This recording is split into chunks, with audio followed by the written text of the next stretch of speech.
안녕하세요. 상해 김중국입니다. 중국말을 배우기 위해 중국으로 떠났는데 학교에서 해주는 오전 수업만 가지고는 뭔가가 부족하죠.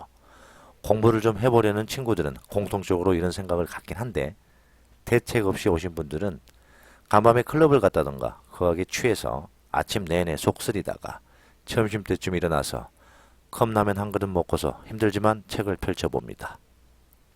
근데 한 페이지 막 넘기려고 하니까 갑자기 두통이 밀려옵니다. 아, 이걸 어쩌나.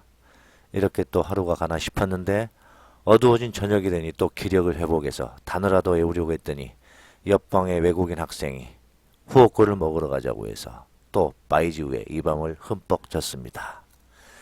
여튼 항상 내일은 열심히 해야지 하는 생각으로 살아가는 안타까운 학생들도 있긴 합니다만 극히 일부의 얘기고요. 자, 오늘은 사실 나름대로 중국어 공부에 대한 시스템의 중요성에 대해서 얘기하려고 합니다. 하루는 24시간, 결코 짧은 시간이 아니죠. 놀고 놀면서도 충분히 할 일 다 할 수 있는 그런 시간입니다. 어느 정도 계획표를 작성해서 중국 생활을 해보라고 말씀드리고 싶고요. 가장 가슴 아픈 게 놀지도 못하고 공부도 안 되고 이것도 저것도 안 돼서 음식도 안 맞고 밤이 되면 잠도 안 오고 엄마 보고 싶고 해서 눈물만 흘리다가 결국 조기 귀국하는 안타까운 경우도 있습니다. 건강상 몸이 안 좋아서 빨리 귀국하는 경우도 있고요. 이왕 이렇게 중국에 온 거 뭔가 남기고 가야지. 나중에 그냥 돌아가면 너무 아깝잖아요. 뭔가 남기라고 하니까 외국까지 와서 전과를 남기는 학생도 있는데요. 그건 아니고요. 절도나 폭행도 정말 조심해야겠습니다. 중국 감옥은 밥도 맛이 없습니다. 자꾸 얘기가 다른 데로 가려고 하니 다시 잡겠습니다. 자, 중국어를 재미나게 하려면 아무래도 내가 배운 건 써먹어야 하는데 그게 바로 중국인 친구를 사귀어서 자꾸 말을 해보는 겁니다. 책을 보고 단어를 외우고 문장을 외우고 자꾸 반복해서 공부를 하는 게 기본이긴 하지만 실제로 중국인과 대화를 해보면 아, 이거였네 하고 느끼는 분들이 많을 겁니다. 자, 뭐가 이거였냐면 실제로 그 기계 음성으로 들었던 교재 그 이쁘고 정확하고 아름다운 그 발음에 중국인하고는 판이하게 다르다는 거죠. 물론 사람마다 구강 구조가 달라서 어떤 중국인은 발음이 좋아서 귀에 쏙쏙 들어오는 경우도 있지만 대부분 일반인들이라 사실 기계 음성에만 익숙해지면 실제 대화에서 많이 알아듣지를 못합니다. 그래서 중국인과의 대화가 필요한 법인데요. 그 중요한 중국인과의 대화 연습을 하려면 중국인 친구가 있어야 하는데 그 중국인 친구를 사귀는 방법에 대해서 몇 가지 알려드리겠습니다. 제가 97년도에 처음 중국 상해 땅을 밟았고요. 2003년부터 교육 사업을 시작해서 20년 가까이 중국어 학원, 유학원, 인턴십, 비자 컨설팅 사업을 하고 있습니다만 먼저 97년도에 상해 땅을 밟고서 상해 사범대에서 중국인 친구를 보게 되었습니다. 그 당시에 시간당 이민비 10원이었던 것 같은데 핸드폰도 없던 시절이라 숙사 내에 있는 전화를 이용해서 통화도 하고 같이 만나서 수업도 하고 1대1 과외를 후다오라고 하는데요. 후다오 비용도 안 밀리고 나름대로 처음 만나보는 외국인이라서 엄청 설레기도 하고 해서 만남에 있어서 정말 최선을 다했던 기억이 납니다. 근데 그 당시 중국어도 초짜고 해서 항상 하는 말이 니하오, 스팔러마 이것만 3, 4일 했던 것 같네요. 눈빛이 너무 착해 보여서 시작한 후다오였는데 수업 시간을 이끌어줄 만한 경험과 능력이 없었던 거죠. 그래서 고민했습니다. 이 친구랑 헤어져야 하나.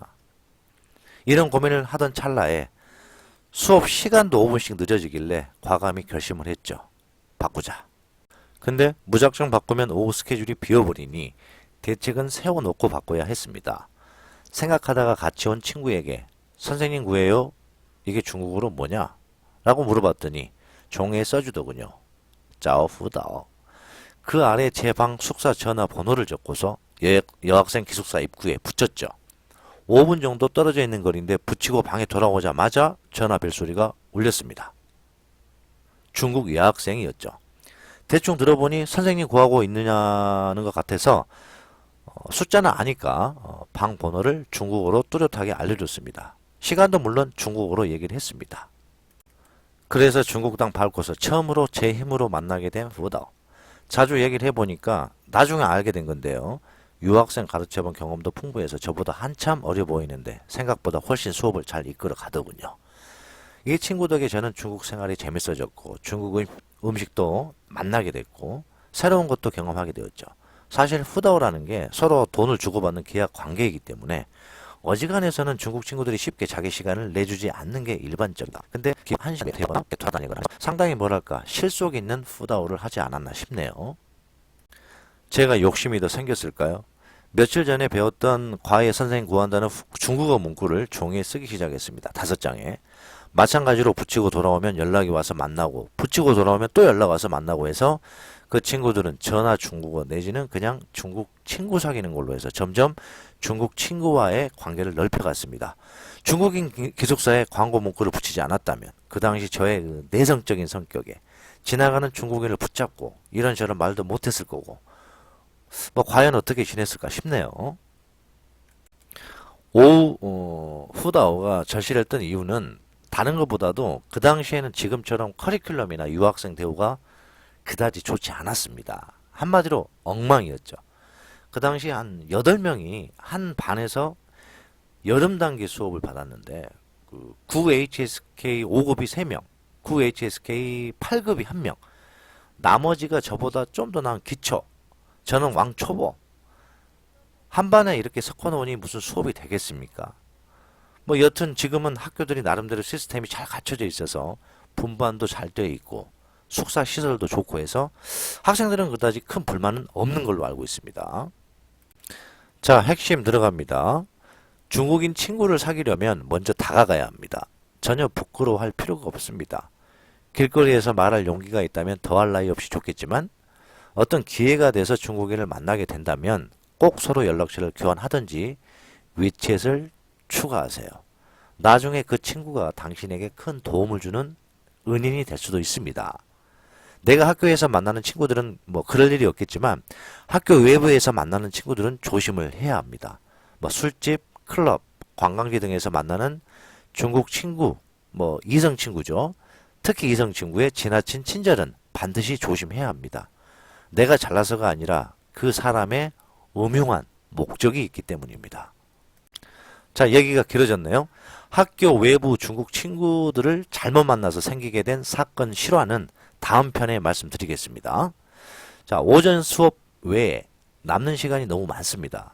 한국인들하고만 어울리지 마시고 꼭 중국 친구를 만들어서 내 생활 범위에 넣으세요. 그리고 그 중국 친구에게 진심으로 대하시기 바랍니다. 어제보다 늘어난 내 중국어를 느끼게 되실 겁니다. 내가 밤에 응급 상황일 때, 정말 도움이 필요할 때 가장 먼저 와서 도와줄 친구가 그 사람일 수도 있습니다. 오늘은 여기까지입니다. 감사합니다.